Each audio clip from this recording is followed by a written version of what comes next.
Welcome to the Deep Dive. We're the place that tries to make sense of these really complex, fast-moving challenges in tech, finance, culture, all of it. And today's topic is definitely one of those, a big one. Yeah, today we are staring right at, well, a fundamental reordering of how the internet works. It's changing who controls information, basically. We're diving deep into the huge and sometimes pretty malicious footprint of this new wave of AI crawler bots. It really is a structural change. For decades, the web worked on a basic idea. Sites made content, bots indexed it, drove traffic. And that traffic, well, that generated revenue somehow. The kind of partnership. Exactly, a symbiotic relationship. Yep. That's pretty much over now. Now it feels more like a zero-sum game. Yeah. And it's all fueled by this just insatiable hunger for data from large language models. So our mission today is to give you, the listener, a really complete picture. We've gathered a whole stack of sources, threat reports, business surveys, legal deep dives to really unpack how these bots work, why they're doing what they're doing, and the massive cybersecurity and ethical problems they're creating. And this isn't just abstract stuff from reports either. I was actually just at ASA CyberCon in Melbourne recently. Oh, right. Yeah, and the main buzz was just the sheer speed and scale of these new threats. And Brian Krebs, the security expert, he specifically highlighted this AI crawling bot issue. He did. Yeah, he called it out as one of the most immediate, most complex challenges for anyone running anything online today. It's gone way beyond just being a technical annoyance. It's a core strategic risk now. Okay, so let's set the stage. When we talk about AI crawler bots, we need to make clear these aren't your grandpa's search engine spiders, right? Not the ones we've known for like 30 years. Definitely not. Not the old World Wide Web wanderer from '93, or even the standard Google bot. So what's the difference? Well, the old bots were predictable. They indexed content. They generally followed the rules, like robots.txt. These new AI ones, fundamentally different beasts. How so? They're still automated. Yeah, they systematically pull data.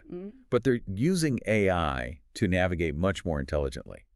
They can mimic how you or I browse a site. Like clicking around, scrolling? Exactly. Mimicking human behavior. They adapt on the fly if a site structure changes.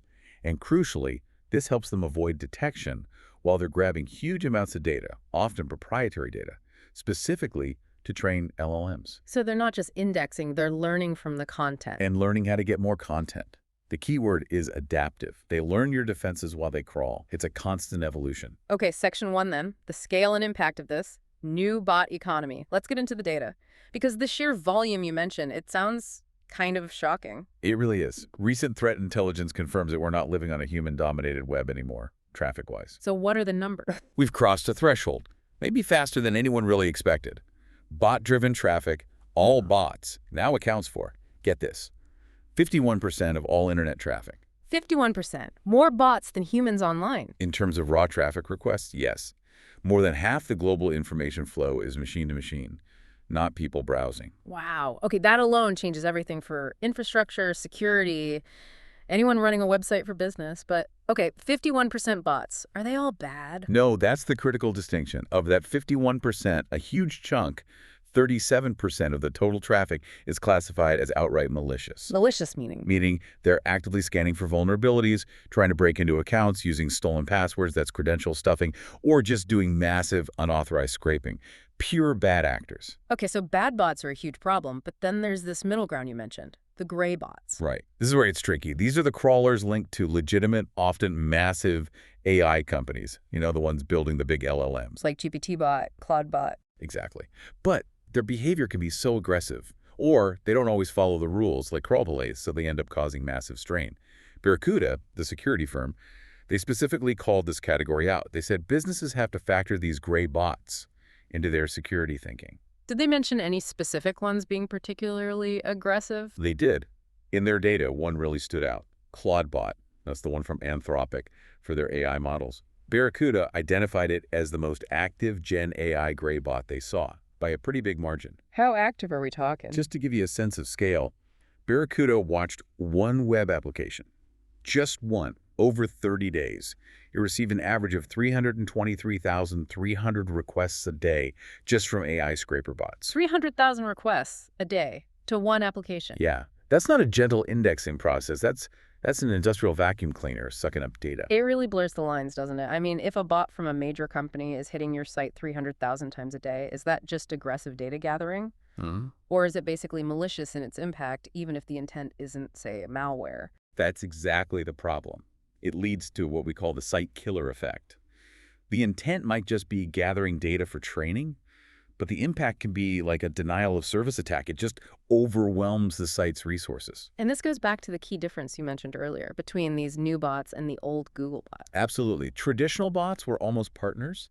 They indexed your content, sure, but the goal was to send traffic back to your site. It was collaborative in a way. Like a librarian organizing the books so people could find them. Perfect analogy. The new AI bots, GPT bot, Claude bot, ByteSpider, Apple bot, they aren't indexing primarily to send traffic back. They collect data to train their models. And the model gives the answer directly. Right. The models output a summary, a chatbot answer. It cuts out the middleman. The user gets the info right there, so they have less reason, or maybe no reason, to click through to the original source. So it's an extractive model. It takes the value, the content, but doesn't necessarily return the value, the traffic or revenue to the creator. Precisely. It starves the original creator. And that translates into immediate, often damaging impacts, especially for smaller businesses. Let's talk about the technical fallout. Yeah. What happens when these bots hit a site? Well, first off, they often just ignore the polite rules, the voluntary stuff that kept the web kind of stable for years. Things like the robots.txt file, telling them to slow down or avoid certain areas. I just ignore the please wait 10 seconds instruction. Many do, especially the gray bots, the malicious ones. When they decide they want the data, they go hard and fast. How hard are we talking? Is there a metric for that? Like how much does traffic jump? We're talking spikes that can be 10, sometimes even 20 times the normal traffic level, happening within minutes. 20 times normal traffic. Suddenly. Yeah. If your website suddenly gets hit with 20x its usual load, functionally, you're experiencing a denial of service attack. It doesn't matter what the bot's ultimate goal is. The immediate effects is the same. Your site slows down or crashes. And for a smaller site, maybe on shared hosting, what happens then? Immediate performance problems, slow loading times, and often they just get knocked completely offline. Service disruption. So bigger sites maybe have the resources to absorb it, but smaller ones? Exactly. Massive sites have to keep throwing more money at servers, memory, bandwidth, just to handle the load. It's a huge hidden cost. But for a small or medium business on shared hosting, they're just gone, kaput. We saw a web hosting survey. If a site takes more than like 3 seconds to load, over half the visitors just leave. So these bots aren't just annoying, they're actively killing business for people. Absolutely. And the malicious side, beyond just overwhelming sites, is getting worse too. Oh, so. We're seeing real-world risks accelerating. There's been a reported 40% rise in account takeover attacks linked directly to bot activity. 40%. Wow, how are bots involved there? They're using AI for really sophisticated credential stuffing, trying millions of stolen username password combinations, but doing it intelligently to avoid detection. Makes password cracking way faster and more effective. And you mentioned data exposure risk earlier. That sounds scary. It is, because AI crawlers are thorough. They don't just look at your homepage. They try to scrape every single path, every link they can find. So imagine a company, maybe publicly traded. They're getting ready to release their quarterly earnings. They might put the results up temporarily on a staging website, not indexed by Google, maybe password protected, maybe just a weird URL only the devs know. Okay. But if an aggressive AI bot stumbles across that link, maybe it was accidentally linked somewhere public for a second, and scrapes that staging site. Oh, no. That sensitive, non-public financial data is now inside the AI model's training set. Which means someone could potentially ask the chatbot, hey, what were Acme course profits last quarter before they're announced? Exactly. And get the real numbers. Material non-public information. The company could face huge regulatory fines, SEC trouble, lawsuits, massive reputation damage, all because a bot was too good at scraping everything. So the bot becomes an accidental insider trading tool. That's a whole new level of risk. It absolutely is. And it shows why the pressure, both financial and legal, on businesses to somehow block or manage these crawlers is just immense right now. Okay, so Section 2. Benefits, harms, and this incredible data hunger. We know the scale is huge, the impact can be severe, but why? Why are these big, well-funded AI companies acting so aggressively, even when it causes problems or risks lawsuits? Simple answer. competitive edge. It all comes down to the data, and specifically, the scarcity of high-quality data. It's not just about quantity then. Not at all. LLMs need truly gargantuan amounts of text to train them to understand language, answer questions in real time, sound natural. But just having, say, a petabyte of random text isn't enough. The data has to be curated, diverse, authoritative, reliable. So the performance of the AI model depends more on the quality of its diet, not just the size of its stomach. That's a great way to put it. Exactly.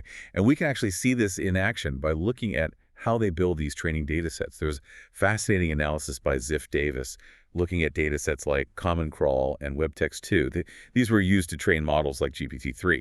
It gives you a peek behind the curtain. What did that analysis show? How did they pick and choose? It showed massive prioritization. They call it oversampling of specific high-quality sources. Take the WebText-2 dataset. This was basically web text curated from Reddit links that got a lot of upvotes. A human signal of quality or interest. Okay, makes sense. So how much weight did they give that curated data? In GPT-3's training, WebText-2 got a huge 22% weight in the overall training mix. 22%. That sounds like a lot. But how much of the total data did it actually represent? That's the kicker. It only accounted for 3.8% of the total tokens used in training. Whoa. So only 4% of the data got 22% of the influence. Precisely. That's the key insight.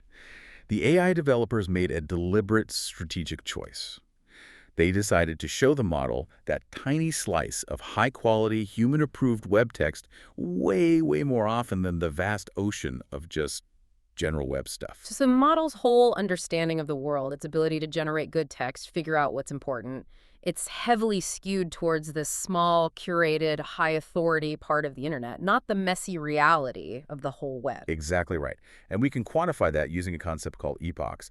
An epoch is basically one full pass through the entire training data set. Okay. The bulk data, like the filtered Common Crawl data set, was sampled less than half an epoch, barely looked at once. But web text too. Yeah. With the curated stuff, it was sampled 2.9 epochs. Almost 3 full times through that small data set. Yes, which means effectively the model saw that high-quality authoritative text almost 6 times more often than the average piece of web data. No wonder they're so desperate to scrape high domain authority sites. Like news publishers and established sources, they're literally building their competitive advantage on that specific slice of the internet.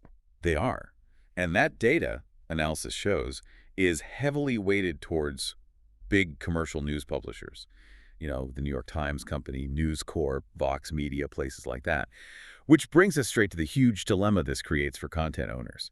We see this reflected really clearly in a survey by Liquid Web.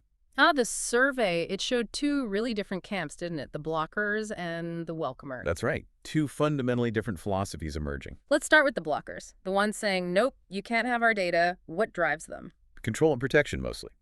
The survey found 56% of organizations already have some formal policy about AI bots, and 28% block them completely. Why? What are their main reasons? Top reasons are pretty straightforward. 66% want to protect their intellectual property. 62% are trying to secure proprietary content they don't want scraped. And 57% specifically want to prevent AI models from using their data without consent or payment. Makes sense. And they do feel more secure, right? I think the survey said 59% reported more secure websites after blocking. They did. But there's a cost to that security and control, especially now with AI creeping into search results. What's the downside? Visibility, relevance. Because AI models are increasingly generating those summary answers you see at the top of search results, or powering new ways to discover content. Sites that block the bots risk just disappearing, becoming invisible in this new AI-driven landscape. Is there data on that? Did blockers see less traffic? Yes.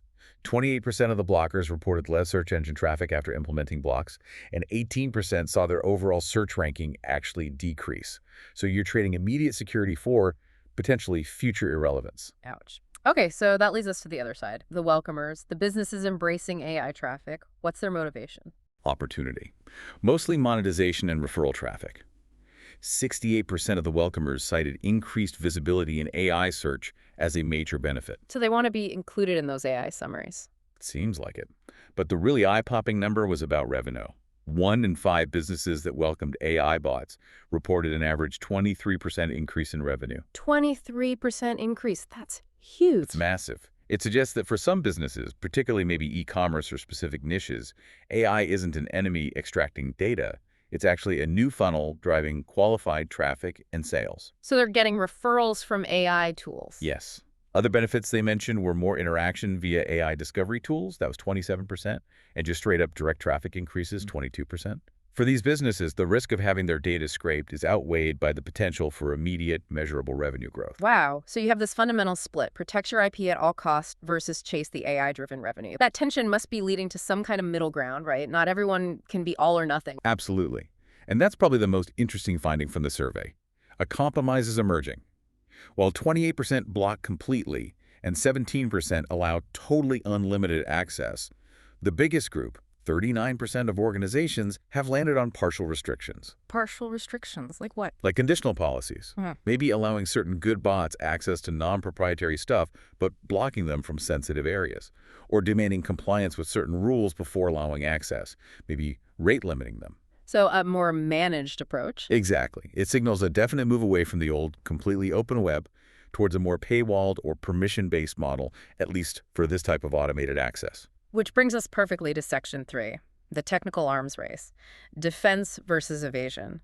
Because if access is becoming conditional, the technology to enforce those conditions and the tech to bypass them becomes critical. It's a huge battleground. The stakes are incredibly high revenue, site stability, intellectual property. So website owners are throwing everything they can at defending themselves.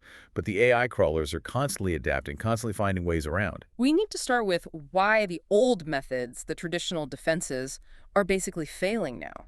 They're failing mainly because they were built on, well, trust and assumptions that no longer hold. The simplest, oldest defense is the robots.txt file. The little text file in the website's root directory. Right. It's basically the web's equivalent of a polite no trespassing sign.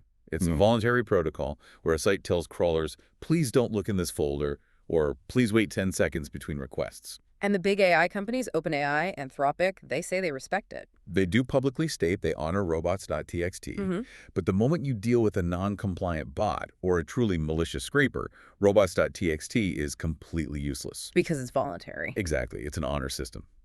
And many bots, including some supposedly legitimate ones like Perplexity bot, according to some reports, just ignore it. It's trivially easy to bypass. You just read the page content without checking the robots.txt file first. For any sophisticated scraper, it's not a barrier. It's just a suggestion they disregard. Okay, so robots.txt is out for serious defense. Sites move to stronger stuff, like CAPI-TCHAs.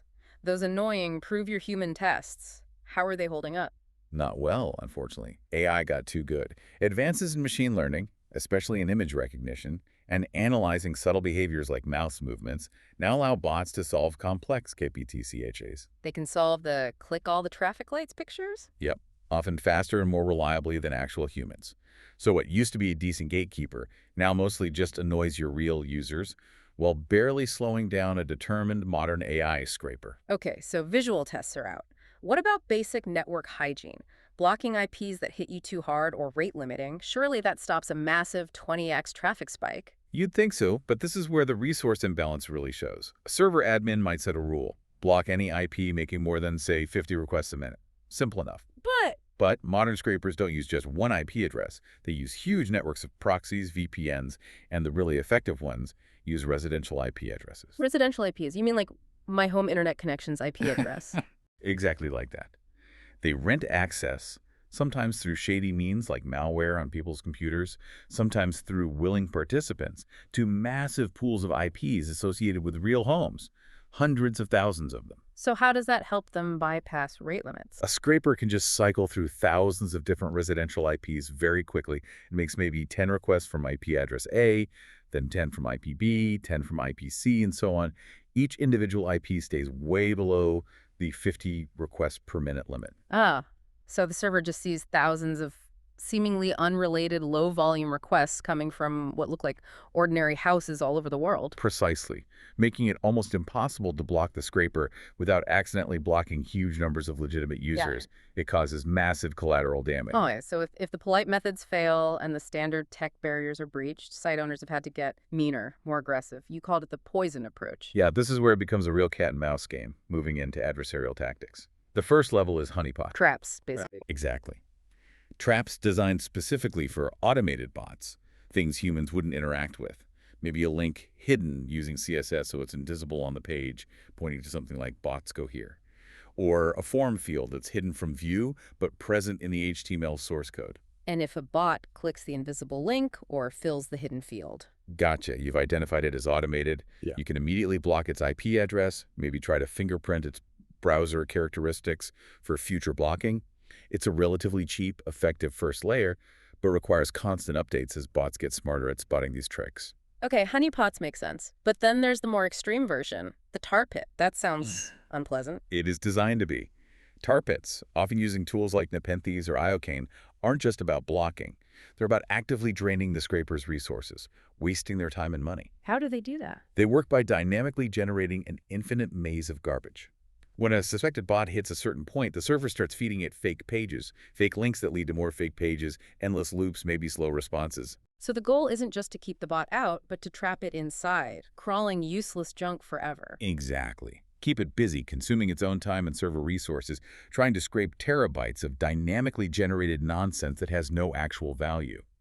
But there's often a deeper motivation too, linking back to that poisoning idea. How does trapping it in a maze poison the data? By intentionally feeding the trapped bot vast amounts of false, low-quality, or contradictory information within that maze. Imagine feeding a competitor's pricing bot millions of fake, randomly generated prices, or feeding an LLM training bot nonsensical text, or deliberately altered facts mixed in with the garbage. So you try to ruin their data set. That's the hope. Degrade the quality of the data they manage to extract so badly that it pollutes their training set, potentially leading to what researchers call model collapse, where the AI model becomes unreliable, inaccurate, or just unusable because it trained on junk. It's an act of digital sabotage aimed right at the AI company's core asset, its data. That's a serious escalation. A small website deploying a tar pit is essentially declaring a digital war on a multi-billion-dollar AI company. But are even these sophisticated traps foolproof? No, the arms race just keeps going. We've already seen reports, for instance, that OpenAI's GPT bot has apparently learned how to recognize and escape the Nepenthes tar pit structure. So the bots adapt even to the traps. They do. They use increasingly complex evasion techniques, spoofing user agents to look like regular browsers, rotating through those residential IPs constantly, and even running full headless browsers. Headless browsers. Yeah, basically running a real browser like Chrome or Firefox, but automated. It executes JavaScript, it mimics mouse movements, scrolling behavior, making it incredibly difficult to distinguish from a real human user just by looking at network requests or simple interactions. So if there's no single silver bullet, no perfect technical fix, the consensus among the cybersecurity experts like Cloudflare you mentioned must be shifting towards a more complex layered defense strategy. Absolutely. Relying on just one thing is a recipe for failure. They strongly recommend a multi-layered approach. Layer 1 is the static controls. Like what? These are your standard defenses, but maybe smarter versions. Things like CAPI-TCHA-free challenges that use background checks, multi-factor authentication where appropriate basic rate limiting. These will stop the dumbest, least sophisticated bots. Okay, layer 1 weeds out the easy ones. Layer 2. Layer 2 is dynamic controls. This relies on continuous analysis, often using machine learning. It looks for behavioral anomalies. Is this user requesting pages way too fast? Are they not executing JavaScript like a normal browser would? Are their mouse movements too perfect, too robotic? It also uses real-time threat intelligence feeds to identify known bad IPs or bot signatures. This is where you catch the smarter scrapers trying to blend in. Makes sense. Behavioral analysis. And the third layer, this sounds like where the control really comes in. Yes. The third layer is granular governance. This moves beyond just blocking, towards managing access based on who the bot is and what it's trying to access. It requires advanced tools for auditing AI activity. And critically, it involves implementing cryptographic verification of bot identity. Verifying the bot is who it says it is. How? There are emerging standards, like RFC 9421. The idea is that a legitimate bot, like Googlebot or maybe a paying AI crawler, would have to present a digitally signed verifiable token with its request, like showing ID. And if a bot shows up without that verified ID? The site can assume it's unauthorized or malicious and block it or tar pit it. But if it does present valid credentials, Then the site can make a policy decision. exactly, then the site's policy engine can kick in. Okay, you're verified as Googlebot, you can crawl our public blog post. Or, okay, you're verified as GPTbot, but our policy says you can't access our API or proprietary code sections. It allows for that conditional access we talked about. So granular governance is really the key to enabling that managed permission-based future rather than just trying to build higher walls. It's really the only path forward that gives the website owner some control back, forces accountability on the bots, and allows for those different business models, blocking some, charging others, letting some in for free. It shifts the power dynamic slightly. Okay, that technical arms race is clearly complex, ongoing, and expensive. Which leads us to Section 4, the legal and ethical gray zone. Can the law provide a more definitive shield here? Because the tech solutions seem like a constant battle. Yeah, unfortunately, the legal landscape is, well, it's fragmented, it's reactive, it's definitely complex. There's no single clear law that just says scraping is illegal or scraping is legal. Most of the fights happen through lawsuits based on three main legal claims. Let's start with the big one people always mention, the Computer Fraud and Abuse Act, the CFAA. Right, the CFAA is a U.S. federal law, and it's powerful but tricky. It basically imposes liability if someone accesses a protected computer, which pretty much includes any web server connected to the internet without authorization, or if they exceed their authorized access. Okay, without authorization. That seems like the key phrase. Is scraping a public website considered accessing it without authorization? That's the core question, right? That is the multi-million-dollar question, and where the legal precedents get really important.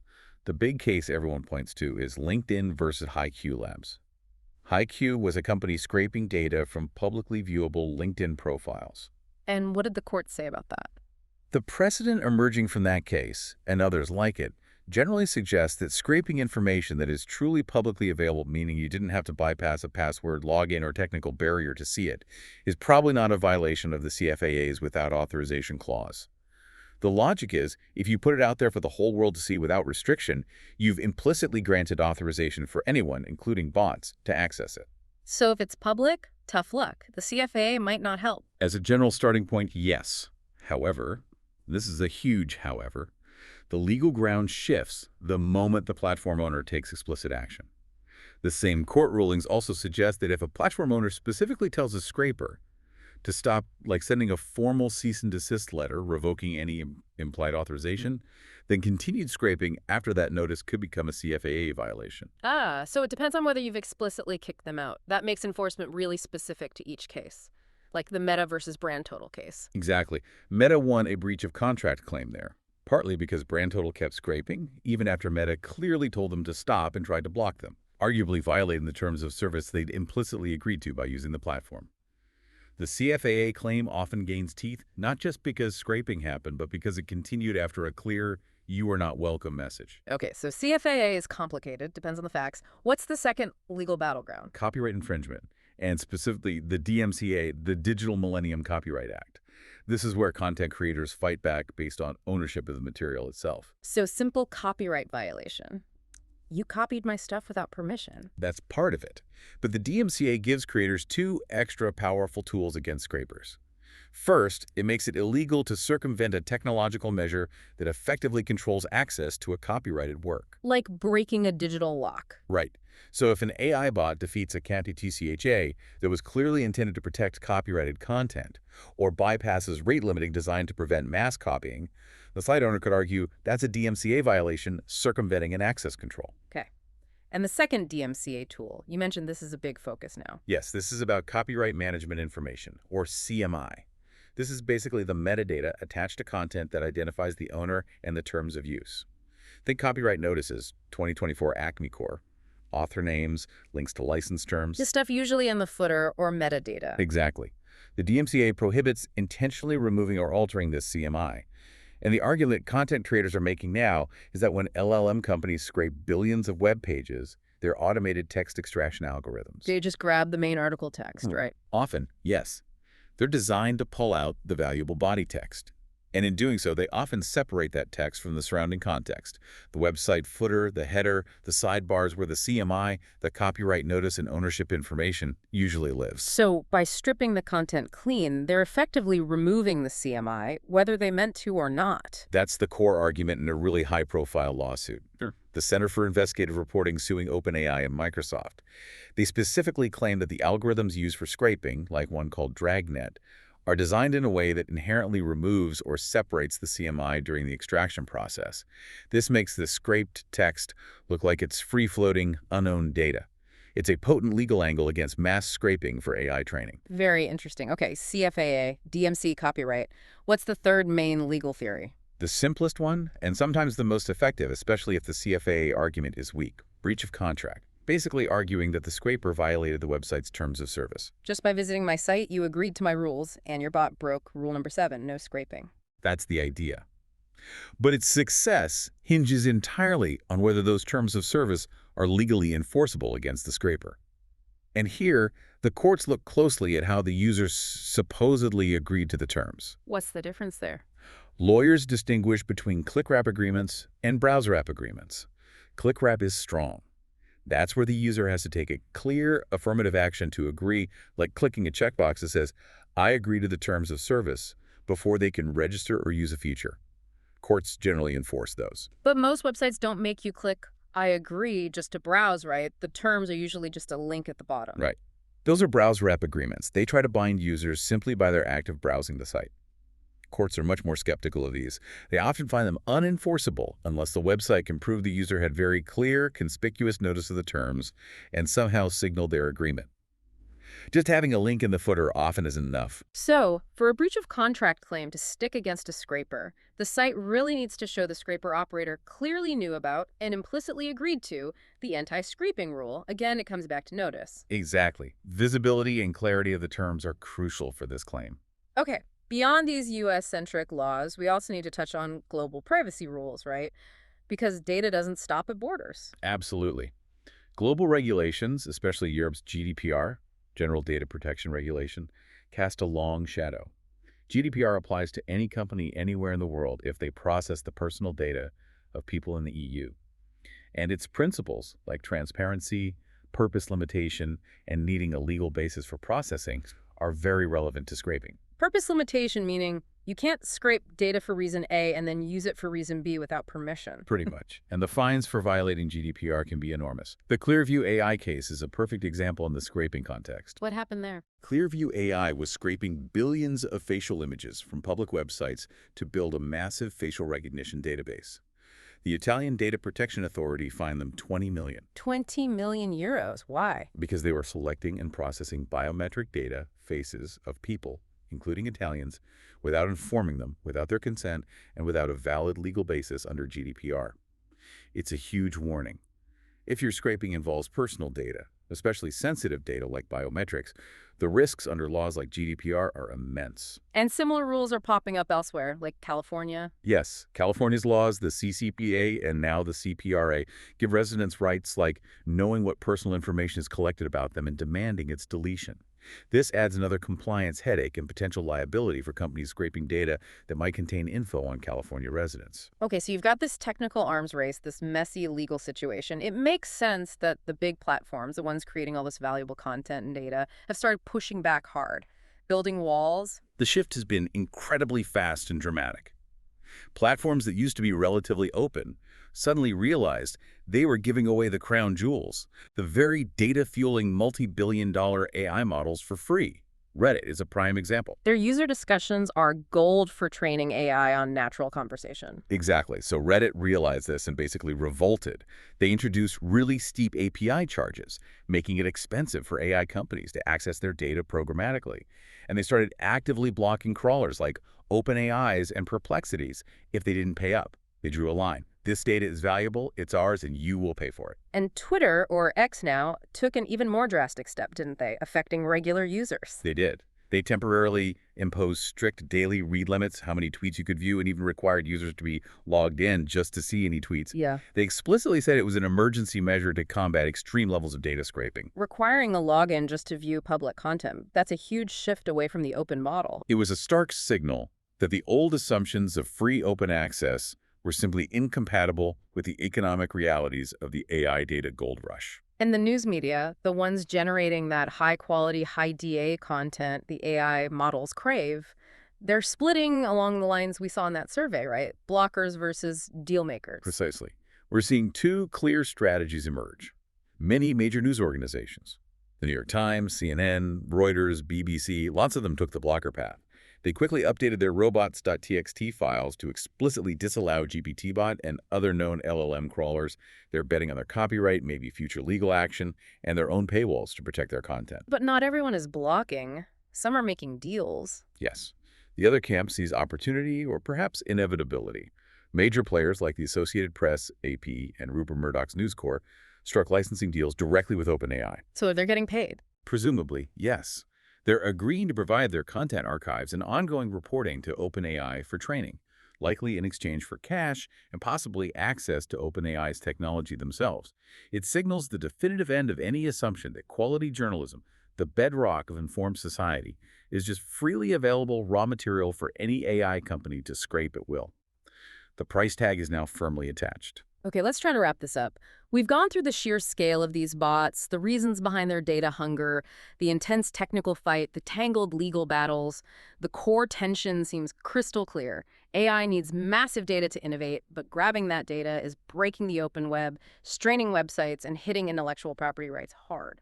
Yeah, I think the biggest takeaway is that the old internet, the one based on assumed cooperation and gentle indexing bots, is just gone. Operating under those old assumptions isn't viable anymore.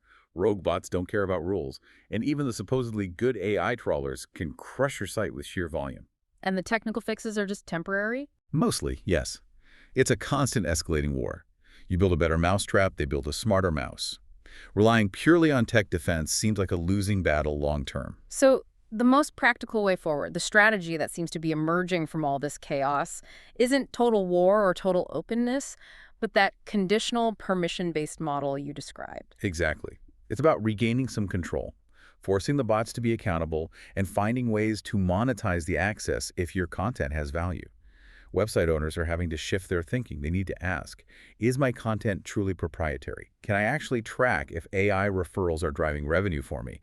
What level of compliance do my terms of service and the relevant laws actually require? And this shift is driving new technology, right? You mentioned paper crawl. Yes. Companies like Cloudflare and others are actively building tools to enable paper crawl capabilities. This changes the game from just trying to block everyone, which is hard and expensive, to creating a commercial relationship. You want my high-quality data to train your valuable AI. Fine. Here's the price per gigabyte or per 1,000 pages. It puts the value back with the creator.